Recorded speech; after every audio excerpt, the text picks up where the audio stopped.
लेकिन बस एक बात आपको याद रखनी है कि तवा आपका गर्म होना चाहिए, ठंडे तवे पे ना डालिएगा।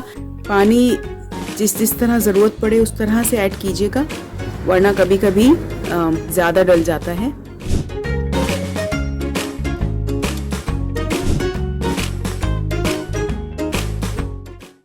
अस्सलाम वालेकुम, कैसे हैं आप सब लोग? उम्मीद है कि आप खैरियत से होंगे। आज मैं आपको बताने जा रही हूँ कि किस तरह बहुत आसानी के साथ आप चपाती या रोटी को सेव कर सकते हैं, यानी कि फ्रीज़ कर सकते हैं। आप किस तरह से बना के फ्रीज़र में रख सकते हैं और ज़रूरत पड़ने पर सिर्फ आप निकालें और आपकी रोटी 2 मिनट में तैयार। तो उसके लिए सबसे पहले हम आटा गूँधेंगे। आटे में मैंने जो है वो थोड़ा सा नमक डाल लिया है, ठीक है। और अब हम इसको गूँधना स्टार्ट करते हैं। और आपने पानी लेना है थोड़ा सा कुनकुना, थोड़े से कुनकुने पानी के साथ इसको हम मिक्स करके और गूँध लेंगे। ये देखिए, पानी जो मैंने लिया है वो थोड़ा सा कुनकुना है। पानी जिस तरह ज़रूरत पड़े उस तरह से ऐड कीजिएगा, वरना कभी कभी ज़्यादा डल जाता है।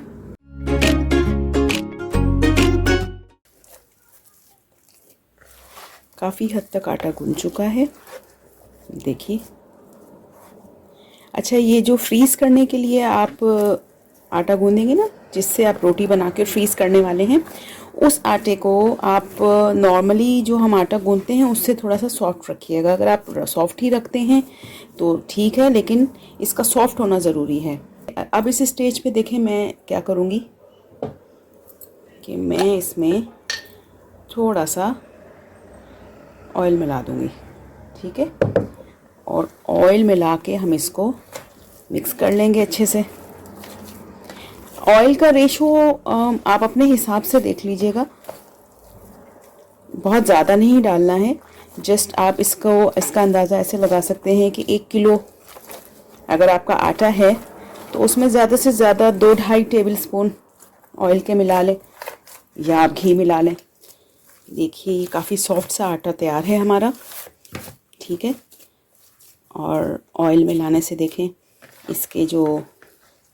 इसने जो है अपना बर्तन छोड़ दिया है और ये इस तरह से इसकी शक्ल हो गई है। ये देखिए, ये देखें कितना सॉफ्ट आटा गूंदा है, ठीक है। ये तैयार है। इस आटे को मैं 2-2.5 घंटे के लिए ढक के रख दूँगी और थोड़ा सा रेस्ट देंगे हम आटे को। इसके बाद जो रोटी बनती है वो ज़्यादा अच्छी बनती है। चलिए जी, आटे को रेस्ट मिल गया है तो अब हम पेड़े बनाना स्टार्ट करेंगे। सही से तवा गरम हो जाएगा तो फिर हम रोटी बनाना स्टार्ट करेंगे। तवे का गरम होना बहुत इम्पॉर्टेंट है। तवे को आपको बहुत ठीक से गरम करना है। ठंडे तवे पे कभी रोटी नहीं डालिएगा, वो अकड़ जाती है, ख़राब बनती है। इस तरह हम इसके पेड़े बना के रख लेते हैं कुछ, और फिर हम रोटी बनाएंगे। और फिर मैं आपको बताऊंगी कि कितनी कुक करनी है रोटी और उसको हमने फ्रीज़ कैसे करना है। रोटी बनाना हम स्टार्ट करते हैं। सूखे आटे से थोड़ा डस्ट किया पेड़े को, और जो है जिस तरह आपकी रोटी आमतौर पे बनती है उसी तरह से रोटी को बना लेना है। आप जो है चाहें तो इसको मेजर कर लें ताकि आपको याद रहे कि सब रोटियां एक ही साइज़ की बन रही हैं। मैं आमतौर पे इसको मेजर नहीं करती हूँ, लेकिन ये देखें, ये जो दिए हुए होते हैं इसमें ये सर्कल्स बने हुए हैं। 1.7 सेंटीमीटर, 17.5 सेंटीमीटर, 20 सेंटीमीटर। तो आप अगर इस तरह नापना चाहें तो आप नाप सकते हैं कि आपको कितने साइज़ की रोटी बनानी है, ठीक है।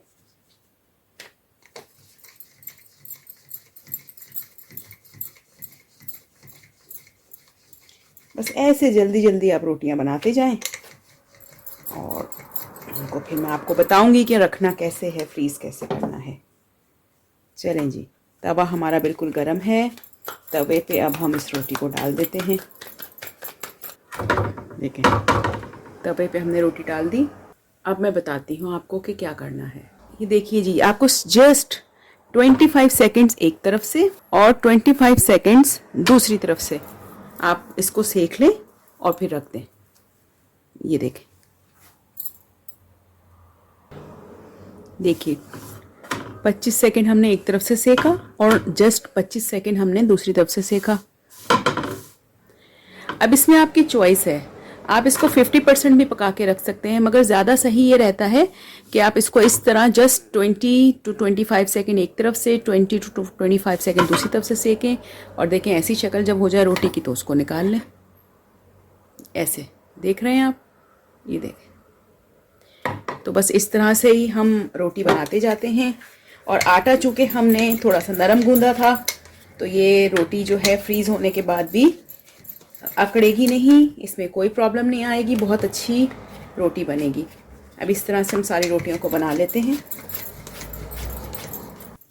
ये देखें, जब तक वो रोटी हो रही है मैं दूसरी रोटी, जितनी देर में जितने सेकंड्स में वो रोटी तैयार होती है मेरी दूसरी रोटी भी मिल जाती है और तैयार हो जाती है। तो वो एक ही दफ़ा आप बस खड़े हों और आपको जितनी रोटियां बनानी हैं बना के आप फ्रीज़ कर दें।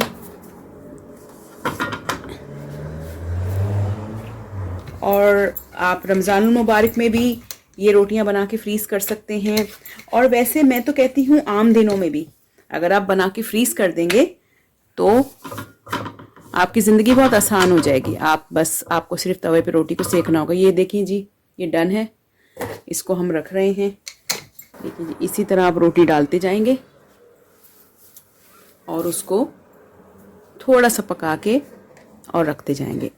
इनको हम इतना थोड़ा इसलिए पकाते हैं कि एक दूसरे के साथ स्टिक नहीं हो। अगर हम बिल्कुल कच्ची रोटी को फ्रीज़ करना बहुत मुश्किल हो जाता है, तो इसलिए इसको आपको थोड़ा सा इतना सिर्फ पकाना है कि वो आटा जो है वो स्टेबल हो जाए आपका, और आपको ये फ्रीज़र में रखने में आसानी हो। और उसके बाद जब आपको रोटी बनानी हो तो आप निकालें, तवे को बहुत तेज़ गरम करें और जो है इस रोटी को सेक लें। आप चाहें तो थोड़ा सा घी लगाकर भी सेक सकते हैं और आप चाहें तो ऐसे भी सेक सकते हैं। इसको आप ऐसे भी सेकेंगे तो जो है ये ऐसी ही सॉफ्ट रहेगी।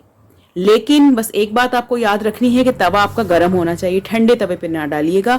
तवे को खूब अच्छे से गर्म करके, ये देखें जी, ये रोटी भी तैयार हो गई। इसको भी मैं रख देती हूँ। अब मैं सारी रोटियाँ तैयार कर लेती हूँ, फिर आपको फ्रीज़ करने का प्रोसेस बताती हूँ। चलें जी, अब मैं आपको फ्रीज़ की हुई जो हमने रोटियाँ फ्रीज़ की थी, ये देखिए, ये मैं आपको कैसे पकानी है मैं आपको ये बता देती हूँ। ये देखें, इसको मैंने डायरेक्ट अभी फ्रीज़र से निकाला है। हमने जिस तरह से फ्रीज़ की थी, बीच में एल्युमिनियम फॉइल या फिर ये ट्रांसपेरेंसी लगा के, देखें, ठीक है।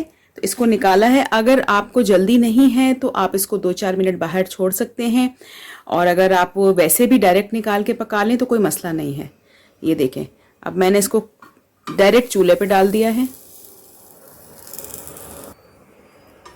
ये देखिए, तो जिस तरह से आप नॉर्मल अपनी रोटी बनाते हैं इसी तरह से आप इसको बना लें। अगर आप इसको वैसे आग पे सेकते हैं अपने घर की रोटी तो वैसे उस तरह से सेक लीजिए। अगर आप लोग इसको कपड़े से प्रेस करके बनाते हैं तो उस तरह से बना लें। मेरा इलेक्ट्रिक स्टोव है तो इसलिए मैं आग पे नहीं सेक रही हूँ। अगर आपका गैस का चूल्हा है और आप को वो ठीक लगता है तो आप आग पे भी सेक सकते हैं। वरना ये देखिए, इस रोटी को हमने हाफ डन किया था, बल्कि हाफ डन भी नहीं किया था, कुछ सेकंड्स पका के हमने फ्रीज़ कर दी थी। और ये फ्रीज़ की हुई रोटी देखें कितने अच्छे से आपकी तैयार है। और अगर आपके पास टाइम नहीं है या कहीं जाना है या फिर वैसे भी आपका बहुत टाइम बच जाता है, अगर आपके पास जिस दिन टाइम हो उस दिन आप टाइम निकाल के और रोटी बना के और फ्रीज़ करके रख दें, तो वो जब आप बनाने लगते हैं उस वक्त तो आपको टाइम नहीं लगता। ये देखिए जी, ये देखिए, एक क्लोज दिखा देती हूँ मैं आपको। ये रोटी, ये देखें जी, हमारी कितने अच्छे से बन के तैयार हुई है। ये देखिए, जब हम फ्रीज़ करने के लिए बनाते हैं रोटी तो उस वक्त उसकी शक्ल ऐसी होती है, देखें। और फ्रीज़र से निकाल के हमने पहले से फ्रीज़ की हुई रोटी को निकाल के और बनाया है तो ये देखें कितनी अच्छी बनी है। ये देखिए जी, ये भी दिखा दूँ मैं आपको कि ये कितनी सॉफ्ट बनी है। ये था जी तरीका रोटी बनाने का फ्रीज़र वाली। और जो है ये मेरी सारी रोटियां बन जाएं तो मैं आपको फिर उसको किस तरह से फ्रीज़र में रखना है वो बताती हूँ। देखिए जी, रोटियां हमारी तैयार हो गई हैं। रेडी हैं, रेडी टू फ्रीज़ हैं। तो इनको मैंने देखें ऐसे ही 1 मिनट उठा के इनकी थोड़ी सी भाप निकाल लिए। आपको मैं क्लोज करके दिखाती हूँ। ये देखिएगा, ये थोड़ा सा इनमें धुआं है, भाप है, और थोड़ी सी जितनी मुमकिन हो भाप हम निकाल लेंगे 3-4 मिनट रोटियों को इस तरह करके। ये देखें ऐसे, ठीक है। अब हम इनको फ्रीज़ करते हैं। फ्रीज़ आपको इस तरह से करना है। ये देखिए जी, पहले तो मैं प्लेट में ये बड़ा वाला एलुमिनियम फॉइल बिछा लेती हूँ। एलुमिनियम फॉइल बिछाना हरगिज़ ज़रूरी नहीं है, आप उसकी जगह घर में इस तरह का कोई शॉपर हो तो आप उसको भी कट करके और वो बिछा सकते हैं, प्रोवाइडेड वो साफ़ सुथरा हो, ठीक है। अब मैंने ये देखें इस प्लेट में ये बिछा दिया। अब इसमें एक रोटी रखी पहले, फिर आपने कोई सी भी ट्रांसपेरेंसी ले लें आप इस तरह से, या आप इस तरह की थैली जो होती है उसको कट करके रख लें, और मैंने थोड़ा सा एल्युमिनियम फॉइल भी कट करके रखा है। सिर्फ करना यह है कि हमें एक रोटी और दूसरी रोटी के दरमियान इस तरह से या तो ये ट्रांसपेरेंट कोई बैग के पीसेस या एल्युमिनियम फॉइल या कोई भी ऐसी चीज़ रखनी है, देखें, जिससे एक रोटी और दूसरी रोटी के दरमियान बीच में कुछ हो। अच्छा, इसमें आप बटर पेपर या पेपर नहीं रखिएगा, वरना उसकी भाप से जो है ना वो पेपर सॉफ्ट हो जाएगा, फ़ायदा नहीं होगा। तो बेहतरीन तो ये है कि आप इस तरह के मैंने तो ये किया है कि जो फूड कंटेनर्स आते हैं ना, फूड रखने वाले फ्रीज़र बैग्स आते हैं, मैंने तो उनको कट कर लिया। आप अलग से मिलती भी हैं ये ट्रांसपेरेंसीज, ये भी ले सकते हैं, वरना जो घर में इस्तेमाल करने वाले शॉपर्स होते हैं, शॉपिंग बैग्स पतले वाले, उनको भी कट करके बना सकते हैं, ठीक है। अब आप इसमें रोटी रखते जाएं। एक आप एल्युमिनियम फॉइल बीच में रखें, रोटी रख दें। ये देखें, ट्रांसपेरेंसी रखी, रोटी रख दी।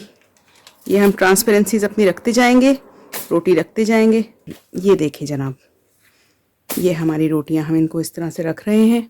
ये देखें जी, अब आखिरी रोटी रख के इसके ऊपर मैंने दोबारा से ट्रांसपेरेंट बैग रख दिया है और मैं इसको इस तरह से लपेट दूंगी, ठीक है। और इसको हम ये करेंगे, अब हम ये करेंगे कि इस प्लेट को हम इस तरह से रख देंगे और ये इस शॉपर को पैक कर देंगे और फ्रीज़र में रख देंगे, और जब हमें ज़रूरत होगी हम रोटी निकालेंगे, उसको तवे पे, गरम तवे पे सेकेंगे, और जो है हमारी रोटी तैयार। अपना और अपने प्यारों का बहुत ख्याल रखिएगा।